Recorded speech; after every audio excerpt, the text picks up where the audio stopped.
오늘 우리는 웨스트민스터 신앙고백서 제 33장 마지막 심판을 살펴보도록 하겠습니다. 드디어 신앙고백서의 마지막 부분입니다. 지난주에는 개인의 마지막에 대한 이야기라면 오늘 우리가 다룰 일들은 온 세상의 마지막에 대한 이야기입니다. 어쨌든 52주 중에 33장을 우리가 함께 살펴보는 일들은 한 해의 대부분을 우리가 보내야 하는 일이니만큼 겨울에 시작해서 가을에 끝나게 되는 감격스러운 일들을 맞이하게 되었습니다. 감사한 일입니다. 포기하지 않게 된 것이 감사한 일이고 또 귀한 은혜로 여기고 그 삶을 하나님께 맞추기로 결단하는 믿음의 소식들을 듣게 된 일들이 감사한 일입니다. 온전히 하나님께서 끝까지 지켜주시고 인도하시는 은혜로운 분이심을 기억하고 그 은혜 안에 살아가게 되는 믿음의 삶을 이어가기를 주의 이름으로 축원합니다. 오늘 이 말씀은 총 3개의 항목으로 되어 있는데요. 이 3개의 항목 속에 마지막에 대한 어떤 일들이 일어나게 될 것인가에 대한 구체적이고 자세한 기록은 있지 않습니다만은 심판은 분명히 있다, 심판의 날이 있다라고 하는 것과 심판을 제정하신 이유와 목적은 이와 같다라고 하는 일반적인 이야기로 마무리가 됩니다. 그러니까 그 자세한 내용에 대해서 그때 어떤 일들이 일어나고 어느 시기에 어떻게 일어나게 될 것인가에 대한 자세한 내용은 아마도 후일에 그 일에 대한 중요한 의미들을 가지고 다시 한번 다룰 기회를 가질 수 있었으면 좋겠습니다. 그래서 이 일반적인 마지막의 이야기를 통해서 어떤 마음이고 어떤 태도여야 하는지 우리가 살피고 마지막 때를 살아가고 있는 우리의 삶을 돌아볼 기회가 될 수 있기를 바랍니다. 우선 처음으로 우리가 생각할 일들은 그날은 온다는 겁니다. 그날은 반드시 오게 되어 있습니다. 두 번째 항목의 첫 단락을 좀 읽어보면요, 하나님이 이 날을 정하신 목적에 대해서 설명하고 있어요. 선택받은 자들을 영원히 구원하시어 그 긍휼의 영광을 드러내시고 유기된 자들 곧 사악하고 불순종하는 자들을 단죄하시어 공의의 영광을 드러내시기 위해서다라는 겁니다. 그 목적은 두 가지입니다. 하나는 하나님의 백성들을 영원히 구원하고자 하는 것, 또 다른 목적은 사악하고 불순종한 자들을 단죄하시는 것입니다. 이 모든 사항의 마지막 심판 때에 이와 같은 일들이 일어나게 된다는 것이죠. 그러니 선택받은 자들은 영원한 구원의 희락을, 기쁨을, 감격을, 또 사악하고 불순종하는 이들의 단죄함을 통해 영원한 멸망의 그 추악하고 부끄러운 수치스러운 일들을 경험하게 하신다는 거예요. 여기에 구원에 대한 일들은 구원의 영광을 드러내신다고 표현하고 있고, 불순종하는 이들을 단죄하시는 일은 공의의 영광을 드러내시는 일이라 라고 표현하고 있습니다. 오늘 우리가 읽었던 본문에는 이 모든 두 가지가 다 공의를 드러내시는 일이라고 표현하고 있거든요. 하나님이 환난을 견디고 끝까지 그 믿음 지키는 이들에게 베푸시는 위로와 안식, 그리고 범죄하고 또 하나님 불순종한 이들에게 대한 하나님의 단죄는 이 두 가지를 통틀어서 하나님의 공의라고 표현하고 있는 거예요. 그런데 특별히 하나님 믿고 영원히 구원받을 이들에게 대한 영광이 긍휼의 영광이라고 표현한 것은 특별한 의미가 있을 겁니다. 왜 구원이 긍휼한 영광이라 표현될 수밖에 없느냐라고 하는 것은 우리가 우리 스스로의 어떤 의로움으로 구원받지 않았기 때문입니다. 구원이라고 하는 것이 우리의 의나 우리의 계획이나 우리의 합의를 통해서 일어나게 된 일들이 아니기 때문에요. 전적으로 하나님께서 우리를 사랑하시고 긍휼히 여기신 결과이죠. 예수 그리스도의 보혈이 그 증거였고, 우리를 사랑하시는 예수 그리스도의 보혈을 믿고 신뢰하는 이들에게 허락하신 일들이 바로 구원의 감격이었기 때문에 그것을 긍휼한 영광이라고 표현하게 된 것입니다. 이 앞에 우리는 겸손히 하나님을 의지하고 신뢰할 수밖에 없는 것이죠.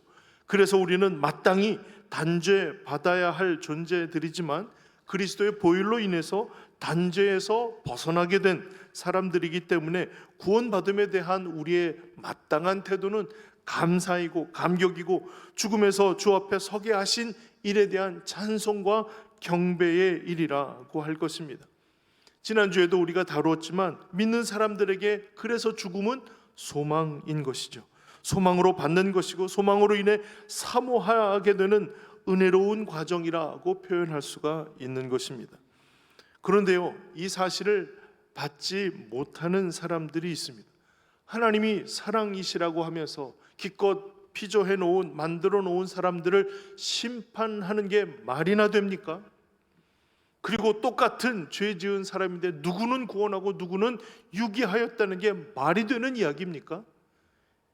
이런 일들은 있어서도 안 되고 있을 수도 없는 일입니다. 고로 결론은 심판은 없어야 한다는 거예요. 그런 심판은 없어야 한다는 것이죠. 그런 하나님은 난 믿지도 않을 거예요 라고 표현하는 것과 함께 그런 심판은 있지도 않고 있어서도 안 된다 라고 항변하게 되는 것이죠. 사랑하는 성도 여러분, 이 말은 옳지 않습니다.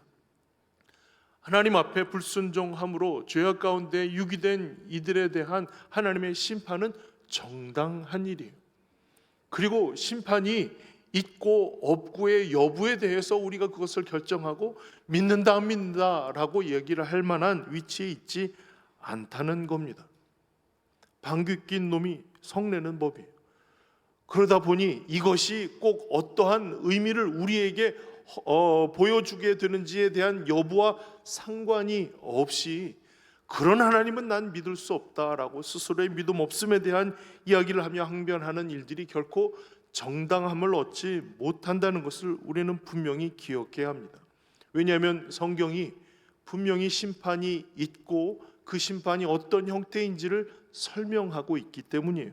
우선 유다서 1장 14, 15절에 아담의 7대손 에녹이 이 사람들에 대하여도 예언하여 이르되 보라 주께서 그 수만의 거룩한 자와 함께 임하셨나니 이는 무사람을 심판하사 모든 경건하지 않는 자가 경건하지 않게 행한 모든 경건하지 않은 일과 또 경건하지 않은 죄인들이 주를 거슬러 한 모든 완악한 말로 말미암아 그들을 정죄하려 하심이라 하였느니라.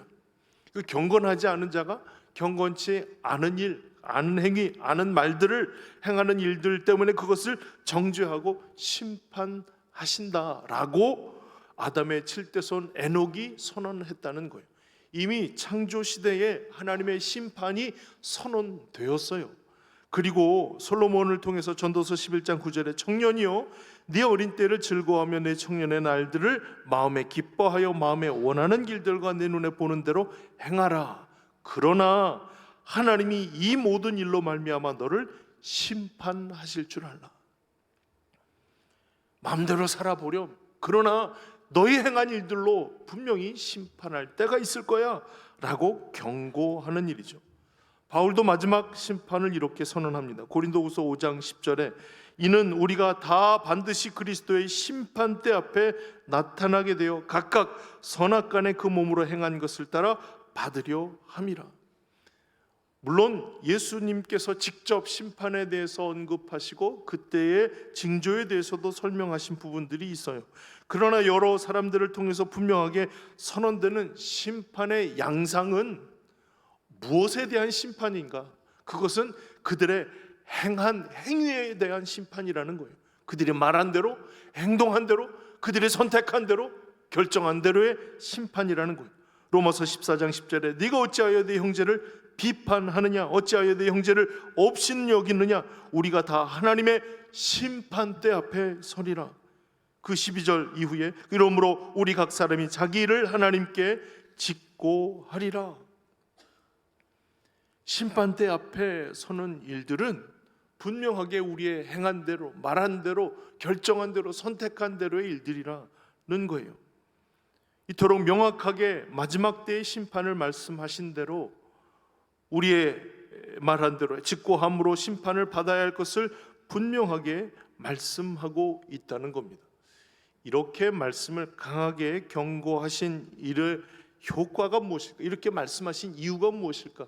분명히 그날이 있다는 것을 알려주는 것과 함께 그 효과는 경각심을 갖게 하는 일이에요. 오, 그날이 있구나, 그날이 오게 되는구나 라고 하는 그 마음의 경각심이에요. 그래서 세 번째 항의 첫 문장에는 그리스도께서는 심판의 날이 있을 것이라는 확신을 심어줌으로써 사람들이 죄를 짓지 못하도록 억제하시고 경건한 자들이 어려운 상황에서 더욱 큰 위로를 받게 하신다고 하였어요. 죄를 짓지 못하도록 억제하는 효과는 반드시 이 하나님께서 이 강력하게 경고하심을 통해 경각심을 갖는 일이 될 것입니다. 물론 그러함에도 불구하고 죄의 유혹을 이기지 못하고 같은 자리에서 늘 넘어지는 존재이지만 말이죠, 그러함에도 불구하고 하나님 앞에 용서를 구하고 긍휼하심을 경험하고 다시는 죄의 유혹에 넘어가지 않을 마음의 경각심을 갖는 일, 이것은 우리에게 너무나도 중요하고 필요한 일이라고 하는 겁니다. 경각심을 갖는 것은 죄가 이렇게 충한 일이구나 라는 것을 깨닫게 되는 일입니다. 여러분, 바울이 모든 신을 섬기는 아덴 사람들을 찾아갔어요. 그런데 그 사람들이 어떤 신까지 섬기냐면 내가 알지 못하는 신, 혹여라도 신 중에 빠진 신이 있으면 안 되니까 알지 못하는 어떤 신에게까지 부르짖는 일들을 보면서 이렇게 그 심판에 대해서 증거하는데요. 사도행전 17장 31절에 알지 못하던 시대에는 하나님이 간과하셨거니와 이제는 어디든지 사람에게 다 명하사 회개하라 하셨으니 이는 정하신 사람으로 하여금 천하를 공의로 심판할 날을 작정하시고 이에 그를 죽은 자 가운데서 다시 살리신 것으로 모든 사람에게 믿을 만한 증거를 주셨음이니라 하니라. 이건 아덴 사람들은 예수 그리스도에 대해서 잘 알지 못하는 사람들이에요. 그런데 그들에게 예수 그리스도의 죽으심과 부활을 증거하면서 더 이상은 핑계할 수 없다는 거예요. 난 알지 못하는 누군가에게 다 구했어요. 아니야, 알지 못하는 누군가가 아니라 예수 그리스도를 믿고 신뢰함으로 구원을 얻는 길이라는 유일한 구원의 길을 선포하면서 이를 믿지 않음으로 인해서 하나님의 심판이 임할 것이니 회개하라 라고 복음을 증거하게 된 것이라는 겁니다. 주님 앞으로 돌이키는 일들에는 두 가지 방법이 있다고 하죠. 하나는 초청이에요. 와보라, 와보라, 친절하게 초청하는 일이 있고, 두 번째는 경고하는 일이라는 거죠. 이 심판에 대한 분명한 하나님의 때를 경고하고 회개하라, 돌이킴을 강조하는 일이라는 겁니다. 그래서 인내하는 이들에게는 위로와 안식이겠지만 죄 짓는 이들에게는 그 죄에 대한 경각심을 가지고 죄를 억제하게 하는 일들이 바로 이 최후 심판을 통해서 강조하고 선포된 중요한 목적이라고 하는 거예요. 그러니 우리는 우리의 삶에 다시는 반복하지 않을 죄에 대한 분명한 결단이 필요하다는 것이죠. 왜냐하면 심판의 때가 분명히 다가오기 때문이라는 거예요. 사랑하는 성도 여러분, 이것이 결코 그냥 넘어갈 수 있는 일들이 아니라는 것을 기억한다면 우리는 우리의 삶의 자리에 채워야 할 하나님의 은혜와 긍휼하심과 함께 우리에게 경고하시는 말씀에 귀 기울여야 한다는 사실입니다. 그리고 이와 같이 분명하게 심판의 날이 있을 것이라 밝히시고 경고하시고 경각심을 갖게 하셨다면 말이죠, 비밀하게 숨기신 일이 있는데요, 그것은 바로 날짜입니다. 심판이 있어, 이게 뭐 2024년 9월 9일이야 라고 알려주셨다면 말이죠, 여러분 이제 시간이 얼마 남지 않은 거예요. 이제 발등에 불 떨어졌습니다. 뭘 어떻게 하실까요? 제일 먼저 뭐 하실까요? 여러분 뭘 하시겠어요? 의외로 교회 나오지 않고 멀리 여행 가신다는 분도 있고, 내가 해보지 못한 것을 마음껏 해보고 싶다는 분들도 꽤 많은 것을 보게 돼요. 주님 앞에 나와 기도하며 하나님 오시는 그날을 바라볼 그 마음들이 보이기도 하지만 말이죠, 우리가 하나님의 날이 언제인지를 하나님이 숨겨 놓으셨어요. 비밀로 삼으셨어요. 오직 하나님만, 아버지만 아신다라고 얘기를 하고 있어요. 왜 그렇게 행하셨을까?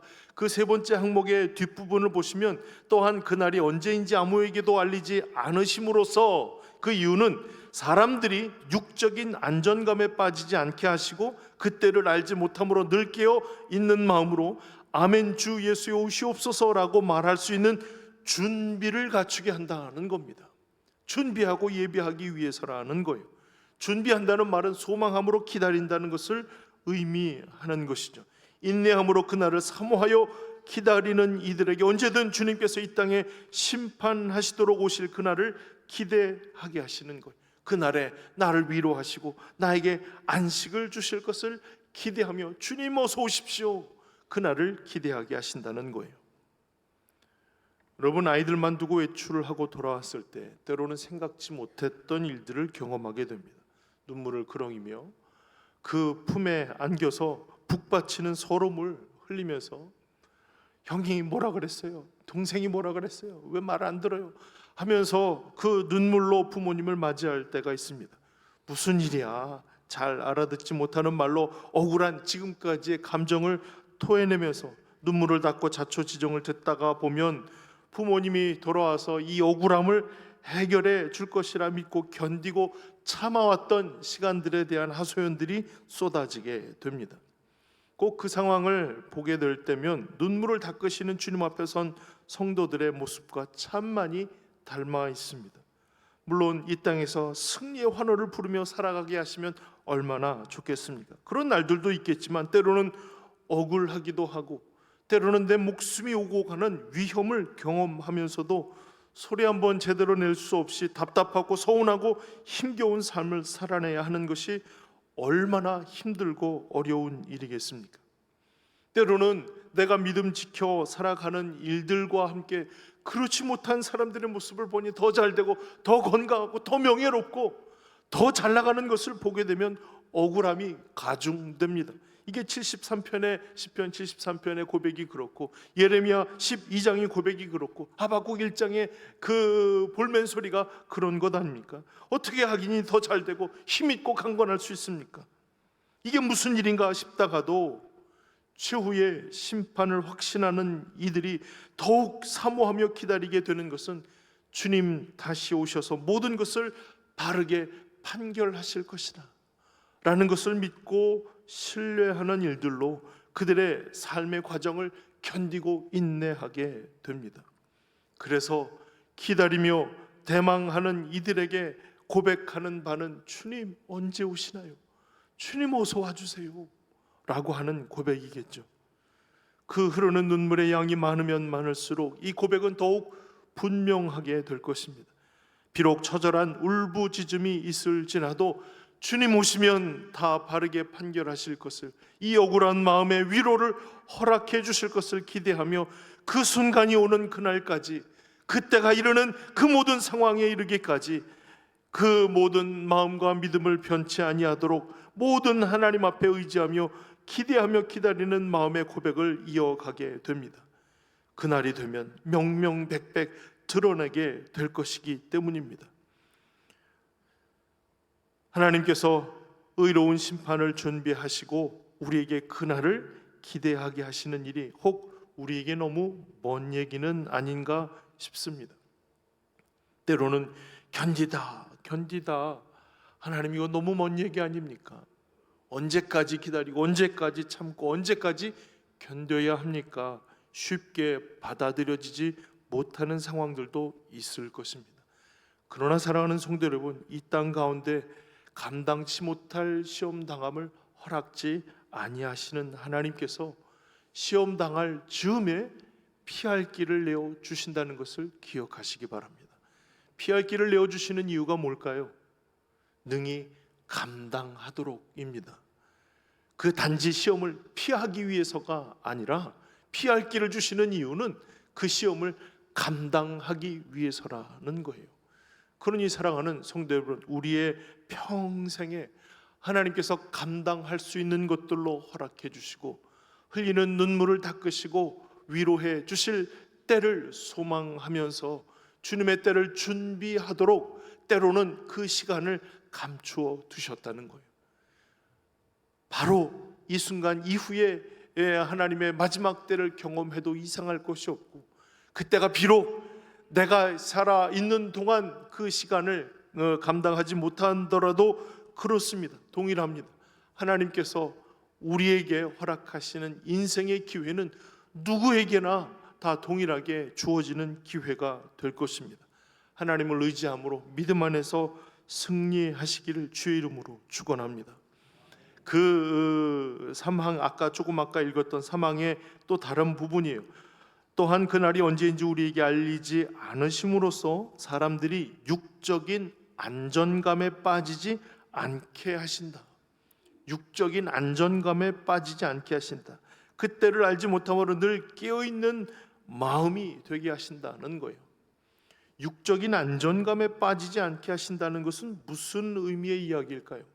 우리는 이미 구원 받았잖아요. 여러분 구원 받으셨죠? 저만 받은 건 아니죠? 네, 다시 한번 확인했습니다.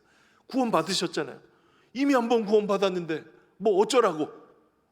그렇게 사는 사람들이 꽤 많아요.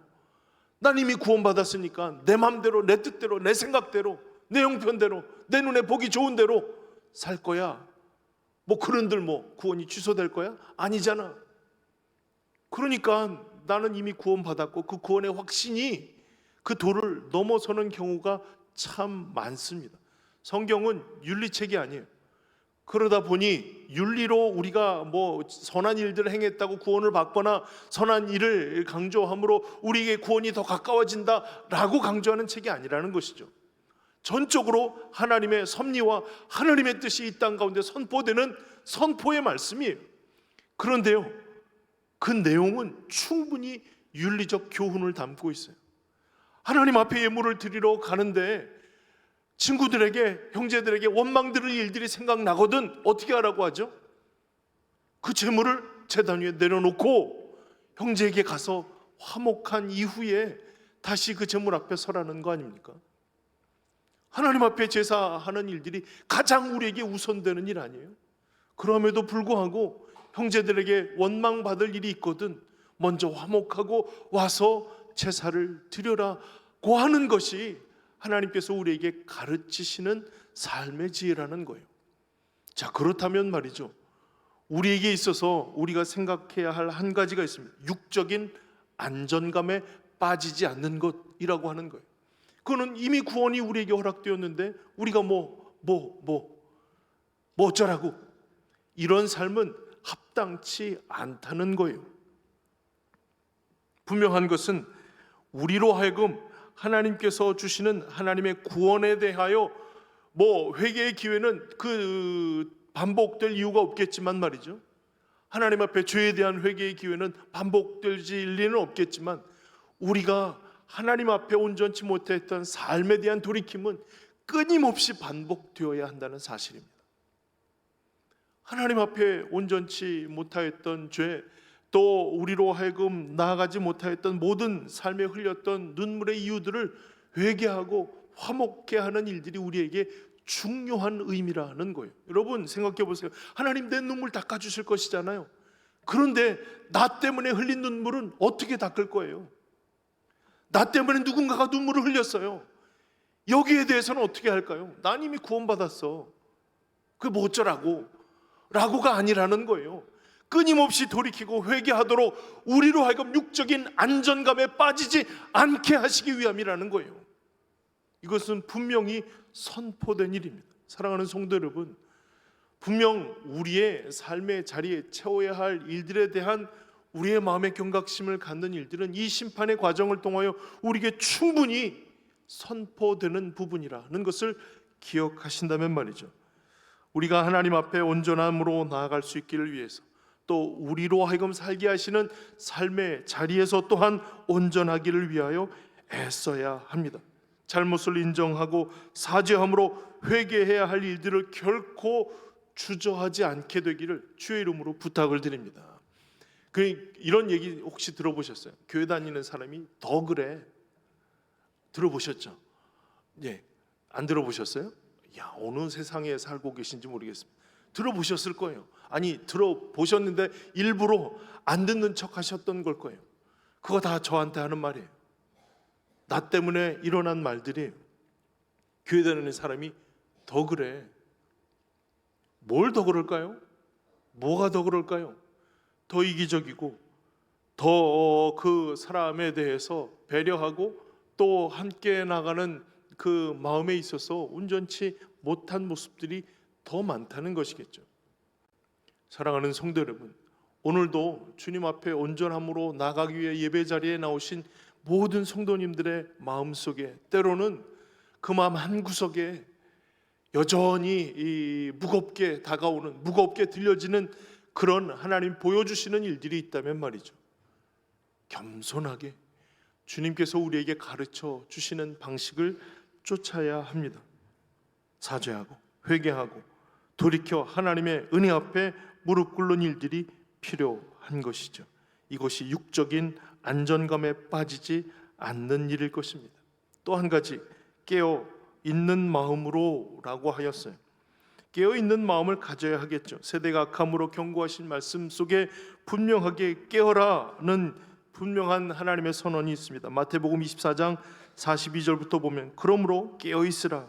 어느 날에 너희 주가 임할는지 너희가 알지 못함이니라. 너희도 아는 바니 만일 집주인이 도둑이 어느 시각에 올 줄을 알았더라면 깨어 있어 그 집을 뚫지 못하게 하였으리라. 이러므로 너희도 준비하고 있으라. 생각하지 않은 때에 인자가 오리라.